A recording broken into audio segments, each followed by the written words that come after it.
Welcome back, everyone, to episode 7, 3/4 of the way done with Helping a Buddy's podcast. I'm your host, Justin, along with Buddy, and we have a special guest back, Kimber. Kimber, see, I played right there, just had to do it. Kimber, um, she's here today. As we promised, we'll be reading some GI map results. So I hope you guys are ready to be a little bit of a wake-up call, as she probably not gonna know half the stuff that she's gonna read, but we'll explain that to you. So, Kimber, you ready to do this? I'm ready. I am ready to do this. All right, so everyone, we are gonna. I'm actually give Kimber the. I'm gonna make her host so she could actually show this because we're gonna post this on YouTube, and you guys will be able to see what she's showing on Zoom with us right now too. So, I have given the reins to her, so I'll let her start. All right, guys. All right. So we're going to talk about our one of our favorite patients. And this particular patient, I'm not sure if I should reveal the name or not, but this particular patient is, normally I don't, but this particular patient is one that presented to us with upper stomach pain, constant stomach issues, cramping, alternating diarrhea, constipation. You can imagine there was some, some anxiety that would go along with that. This particular patient had really sought out a lot of medical care through endoscopies, actually 3 different endoscopies, 2 different colonoscopies, and nothing continued to come up remarkable on this test. And so when he presented to me, I knew right away that we better run a GI map and really find out what's going on inside. I love it when patients come to me and say, nothing is structurally wrong. My doctor can't find anything. And so then I know and I feel safe that we don't have any structure going wrong. We really just need to get to the root cause and find out what happens to be going on. So we ran a GI map, and I'll go ahead and share with you if you want to tune in then on Zoom. I guess you can do that. So I'll go ahead and share this with you. This we'll start out right here. In the first thing that we see when we take a look at a GI map is we're looking for pathogens. We're going to particularly look for 3 different types of pathogens. We're going to look for bacterial pathogens. Pathogens that are bacterial are like your C. diff pathogens, E. coli, Salmonella, Campylobacter. Some of those are common ones that you might hear of. The other ones that we look for in pathogens are parasitic pathogens.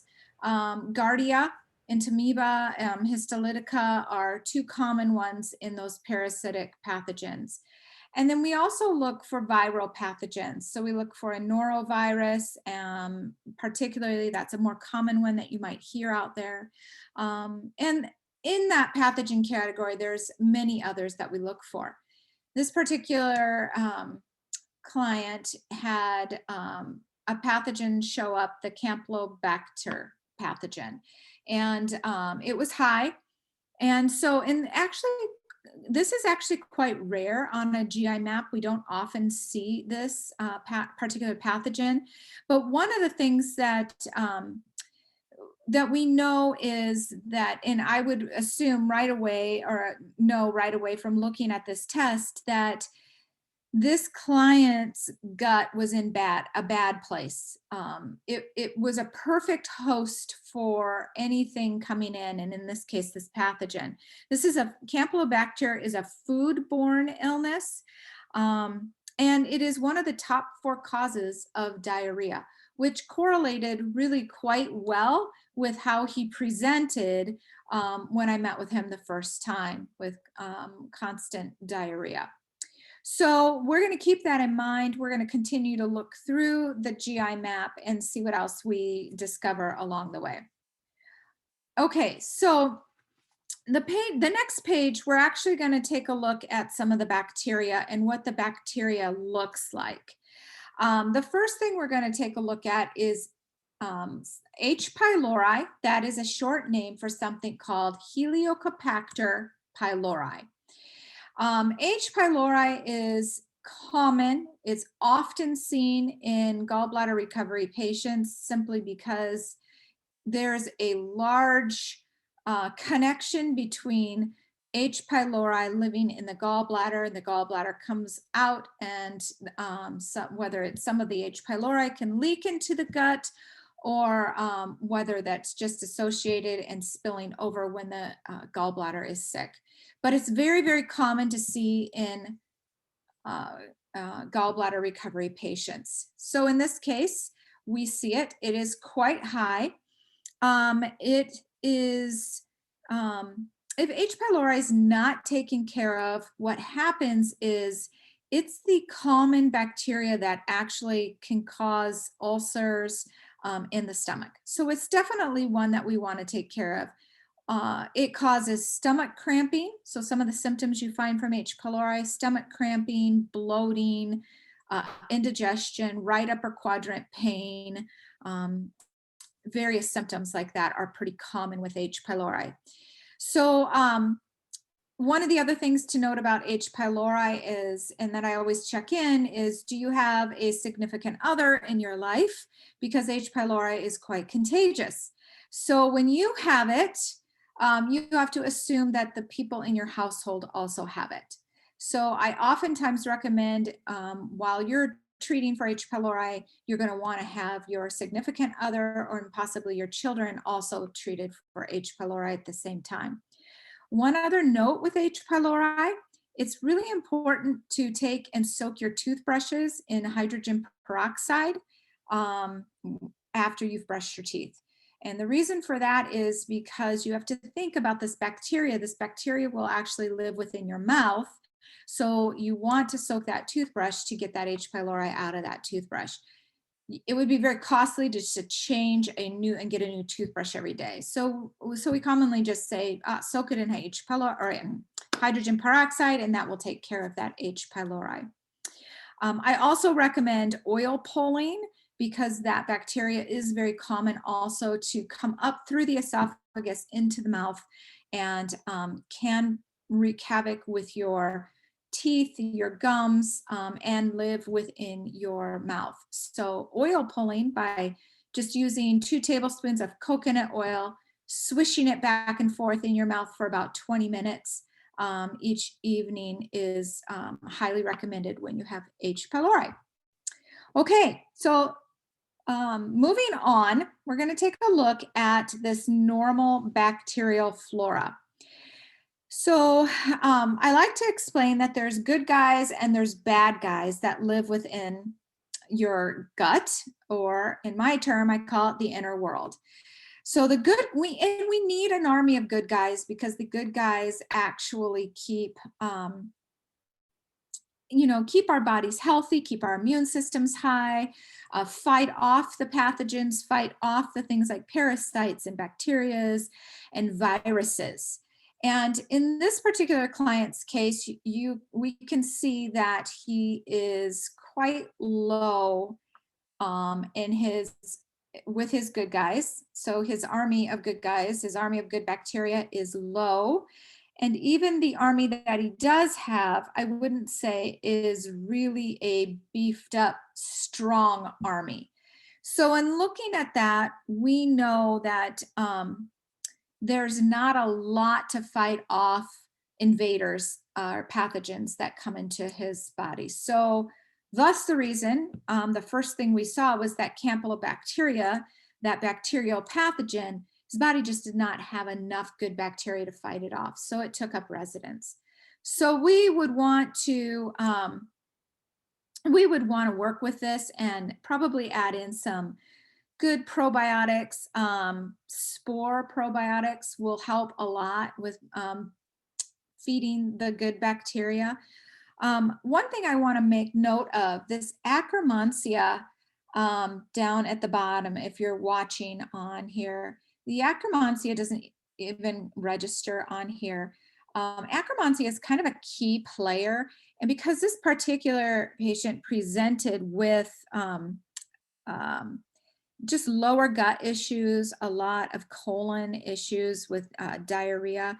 I particularly noted that in the sense that that bacteria, when it is strong and healthy, is a good protector for that lower colon area. So by really adding in and building up some good bacteria, getting this in a healthier place, this Akkermansia, we can help with just getting that lower colon area in a healthier place. This fecal bacterium is low on here as well.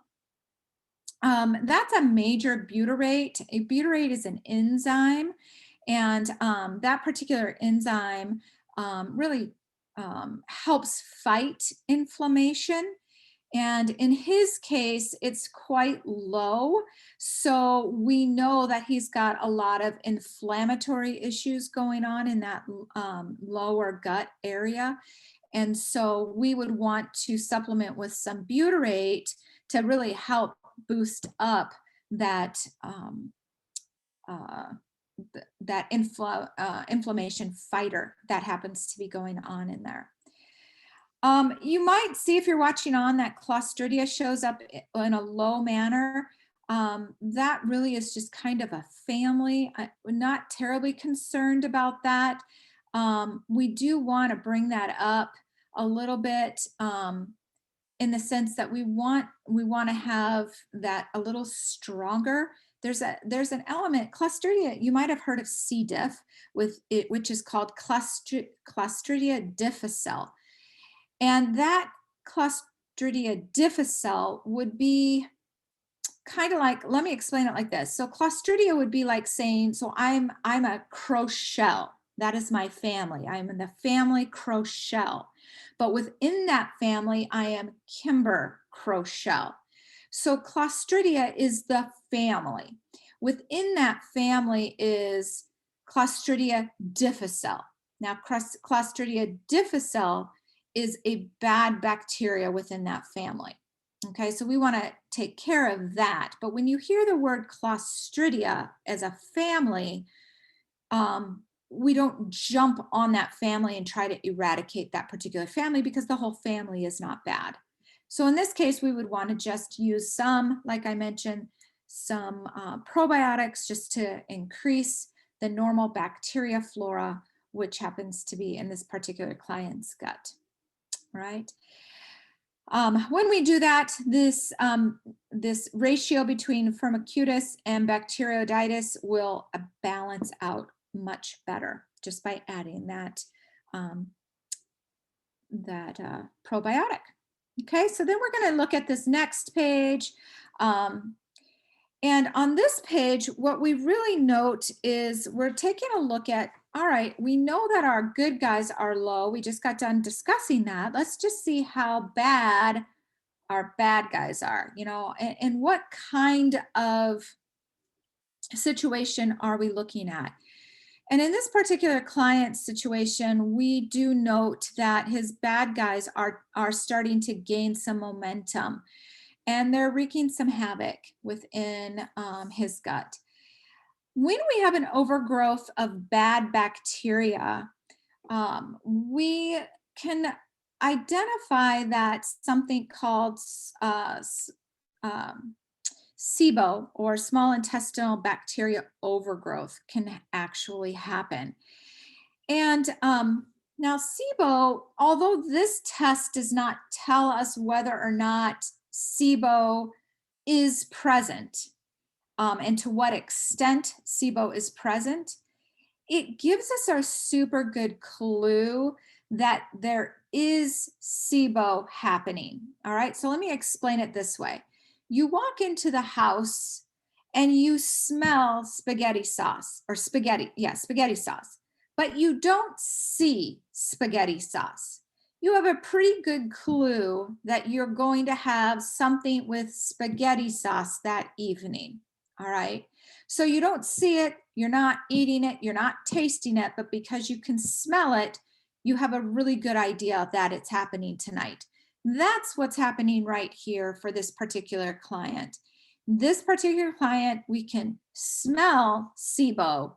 And so if we were to do a SIBO test, we would not be surprised to see an element of SIBO show up. Now, one step farther, this Methanobacteriaceae family, this would be an indicator that it's methane SIBO. So methane SIBO typically causes a lot of gas, like internal gas and bloating, and can be very, for those of you that have that, well, we women call it that pregnancy bloat. I'm not sure quite what you men would call it, but we call it that pregnancy bloat, where you look about 3 months pregnant. So that's kind of identifying that, yes, we smell the SIBO, and we see indicators that it would be a methane gas type of SIBO. So what do we do about that? Well, we use something called Saccharomyces boulardii. It is a form of yeast. It also falls in the probiotic family, and it helps to break down that SIBO and or that high bacteria. So we basically are boosting up and giving some more ammunition to the good bacteria, okay, with that Saccharomyces boulardii. Also, when I see something like that, I would probably suggest something like a slippery elm powder, simply because that is really soothing to the gut. And although it doesn't necessarily heal the gut, it actually just calms some of that inflammation down, which allows the healing to happen. And particularly for these particular clients who are struggling with this type of SIBO, it would ease up some of the discomfort that you're feeling. All right, so that really gives us a good idea of what is going on in your gut, what particular probiotics that we want to use, some allopathic care with some of that slippery elm. We would also take a look at boosting up and using some probutyrate, butyrate, so that we can add in some of that food for the large intestines. Okay, so then we would look next at potential autoimmune triggers. Now, what I like to say on this is that the word autoimmune can be very frightening. And so I like to reassure those people that I work with that it's not that you have an autoimmune issue.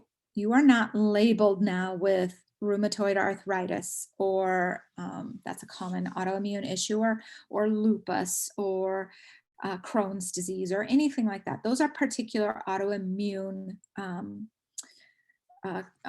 diseases.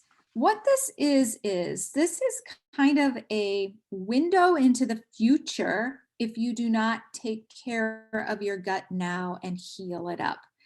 When our gut gets weaker and weaker and weaker, and more triggers are pulled, or more opportunities for disease to happen, we can see down the line, down the future, if we do not take care of it, that this particular client is susceptible. He does have the opportunity at that point to look at gaining an autoimmune issue. So at this one, we look at Provotella, which is and Proteus, and those are two common markers for rheumatoid arthritis. All right, so I often say, let's just look at these and let's just pretend that you do nothing. And when you are 70 years old, you may wish you have done something when you get diagnosed rheumatoid arthritis. All right, so it's just a good marker there. Then we look on down at the next section, which is fungi or yeast. We see a lot of different markers here. What we're looking for is a yeast overgrowth. And this particular client has a yeast overgrowth. And so we would want to focus on a particular anti-candida yeast diet. So not only does this test, this lab test, really tell us what's going on and how we can support the gut, how we can get the gut in a healthier place, but it also helps us to identify, okay, what kind of diet is going to be best, a healing diet for this particular client. And in his case, because his candida is quite high, we would suggest an anti-candida diet. So to put it simply, what is an anti-candida diet?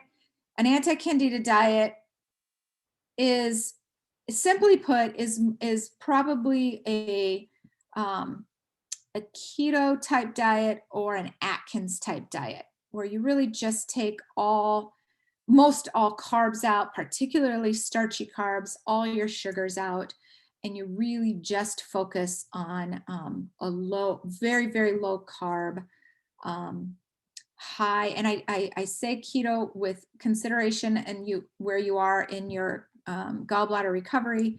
Want to be careful a little bit with those fats, although you need healthy fats, because otherwise we're going to have a hormone disaster going on, because your hormones need healthy fats to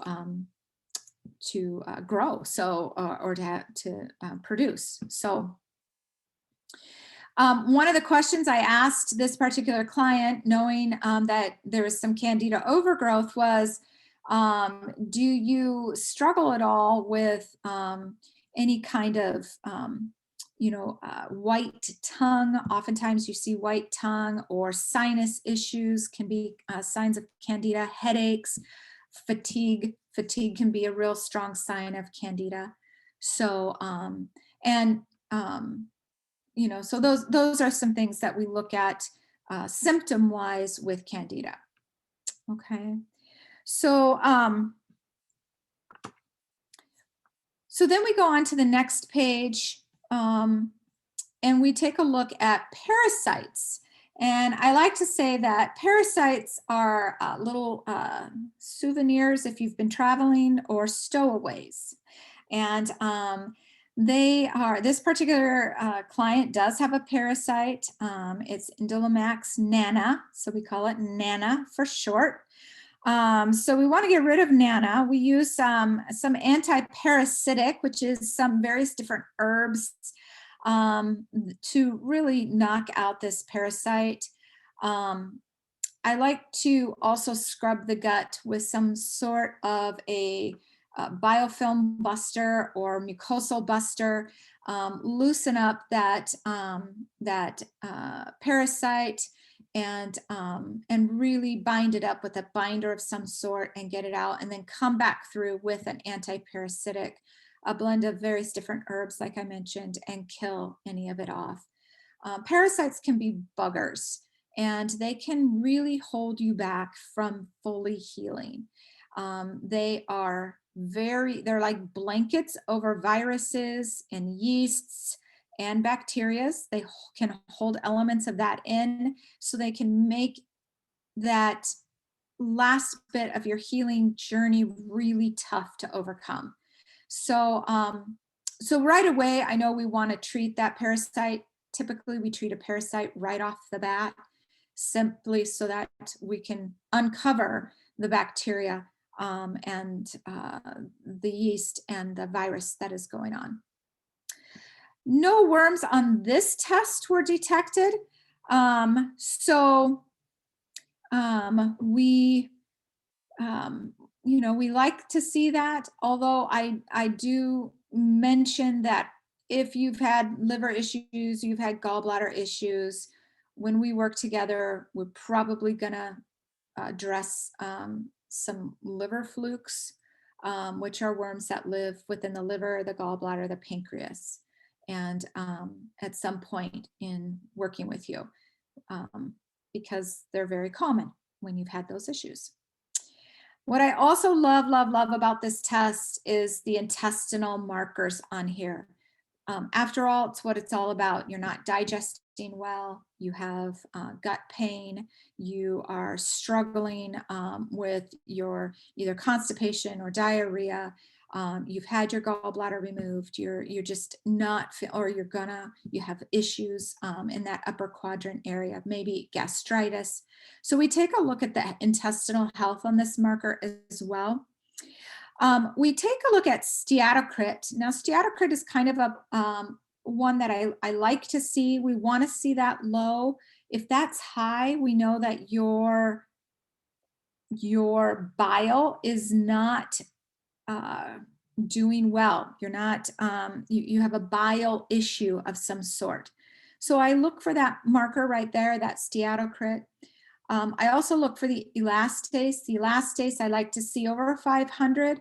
The elastase is a protein, how you're digesting protein. It's a pancreas marker enzyme. And in his case, he is over 500, so that's good. It's not a lot over 500. If he's complaining of some acid reflux or some indigestion type, I might add some digestive enzyme in there. The B-glucuronidase. The B-glucuronidase is kind of the jailbreak enzyme, and we want to see that low. We don't want to see that high. So what I mean by that is the jailbreak enzyme is one that if it is kind of the enzyme that is going to release the toxins into the gut, and it's through the liver. So it's how the liver is releasing toxins. If B-glucuronidase is high, it means that it is that enzyme is actually releasing too many toxins back into the gut. And we can have things, it's common to then look for things like estrogen dominance. So in this case, it's not high, it's low. So we're not concerned that too many toxins are being released back into the gut and taxing the liver. Let's take a look here at the immune response, the secretory IgA. That is your body's immune response to inflammation. And in his case, he's not got a lot of reserve there. So I like to see that much higher. I want to see the body able to fight off the pathogens that come into the body. Pathogens, remember, are just our parasites, our bacteria, our viruses, our yeast. So he is a perfect host for disaster with pathogens. So we want to see that brought up and increased in that. So we would add in some biocidin, which is an antimicrobial. We would add in, so like I had mentioned before, some of the probiotics are going to help that. We would do, just a lot of the things that we're kind of talking about here. So that's a marker that I like to keep an eye on, that secretory IgA. The anti-gliadin IgA is a gluten marker that tells me how your body is receiving and responding to gluten. I like to see this 0 to 5. Then I will say to you, you do not have a gluten issue. If it's anything higher than that, I'm going to highly suggest that you remove gluten out of your diet, because gluten is going to cause inflammation in your gut. So can I say that you have a gluten allergy? Absolutely not. I can only tell you what I read on the marker, and that is that your body is responding in an inflammatory way to gluten, and it would be in your best interest to remove gluten out of your diet so that you can bring down the stress and the inflammation inside your gut. and let it heal. And finally, we take a look at inflammation with the calprotectin. That looks good. We like to see that nice and low. That tells us, what you might be saying to me is, well, Kimber, I have a lot of pain in my gut, and I'm not going to doubt that. The good news is that your gut here is telling me that the inflammatory factor is controlled. The next question I'm going to ask you is, do you happen to get headaches or joint pain, a lot of fatigue or brain fog? Because that more than likely is where the inflammation is happening, not necessarily in your gut. So, so we work on that with detoxifying. We continue to do some detoxifying treatments as well. So that, my friends, is your GI map. And I can't say enough of how amazing the GI map is and how much of a picture it gives us into the quality of your health and the direction that we want to go in order to help you really finally heal and live your best life. So what I say is, don't give up on your health. Let's test, let's find out what's going on, and let's get you on a healthy path. Awesome. That was a mouthful. That was really good. That was awesome. Buddy, what'd you think about that, huh? Not too bad. That's not bad. You're just messed Not up. bad at You're all. just jacked up inside. That's all it is. Who, me? I don't know. Well, the reality is, every client's going to be different. That's the great thing about the GI map. It gives you a great overall picture, but then it dives deep in a lot of areas that can give you like if you suspect there's SIBO or you suspect there's leaky gut, there's tests for that. But you don't have to go down that road until you know to go down that road. That's what I like about the GI map. It's a big test. It gives you a lot of data to consider, but then off of that, it gives you a lot of different avenues that can start to pinpoint where things could be awry. Yeah, absolutely. So we got about another 6 minutes left. So I have 2 questions from people. I'd like to answer them quickly. First question is it true that eating healthy foods such as fruits and vegetables will aggravate my SIBO symptoms? Yes, it can be. Absolutely. SIBO is it's that methane gas, right? SIBO can be triggered either by too many gaseous types of foods, which fruits and vegetables absolutely can do that. On the other end, you can also have that with particular proteins. So it's very common that those two things are going to can trigger. So we look at various different things within the diet. Some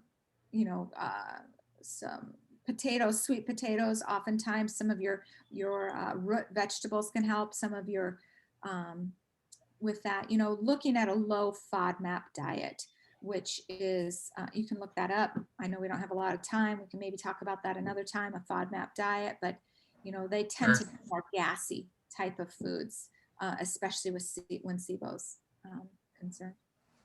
Yeah, sugars feed it. Yep. Any bacteria that gets out of balance, you got in any kind of sugar. The body doesn't care what source it's coming from, whether it's literally out of a spoon, or if it's from a papaya or from a pineapple or a banana, doesn't matter. And then you got to lay on top of that, are any of these things you're consuming, are you sensitive to them? Absolutely. They can be driving things just as crazy on you. So, and then fiber as well. A lot of people I gotta have fiber to harden my stool up. Well, fiber breaks down into starch or can feed the bacteria, which can create your methane too. It's a mixed bag, and you got to be again testing to understand what you've got, Yeah. Is the only way to know. Yeah, I'll give you a great example real quick. I just worked with a client right before this call, and he is the healthiest eater that I've ever met. Whole 30 diet to a T. I convinced him, he's got some major issues, got burning mouth syndrome actually. So I convinced, Oh, yeah, has that. and so we've been doing some testing. I convinced him that he needed, even though he was a healthy eater, he needed to do the food sensitivity test. Guess what came back on his, super high on his test? Oats. Guess what he has for breakfast every single morning? Yeah. Oats. Oats. Yeah. So that's just one of the things that, looking deep, peeling back the onion, finding out what's causing the inflammatory response in the body. Wow. All right. So we'll end it with this last quick question. Quick 1.5 minute, 2 minute question right here. When is it the right time to see an FDN? When is it the right time? Good question.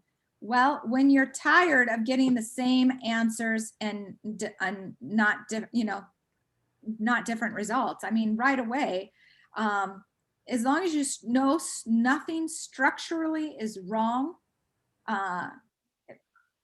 then. And some people say right off the bat. Yeah, I agree. Yeah. After surgery, I tell everybody, wait for a month, get through the healing process, adding some foods back into your diet. And if you do not get better, pull the trigger. It's time to start seeking additional deeper dive into what's going on. Yeah. Well, awesome. Well, guys, I hope anyone that's watching enjoyed this GI map experience as much as I did, Buddy did. It's a true blessing to see what it's like firsthand without actually having to pay for it. So if you guys are having issues, talk to Kimber. I'll put this whole link. I do it every week in the bio. Go look her up. She has a free 30-minute consultation. So Yeah. we're going to give you this opportunity to see this. I thank Kimber for being on, for showing this. And I also thank Buddy for being here too. It's, he's gonna be a soon-to-be practitioner, FDN practitioner. So I'm sure he enjoys a lot looking at this stuff too. But dude, I'm a scientist. I love this stuff. Yeah. Exactly. That's what I said. So we are gonna end this podcast today. So hopefully Kimber will be back on for more episodes. It'll be awesome. And we'll have more surprises in the future. So I'm Justin, and I'll see you guys next week. Thank you for being on, guys. Awesome. Right, thank you. Thank you. Glad to be here. Thanks. Bye. Bye-bye.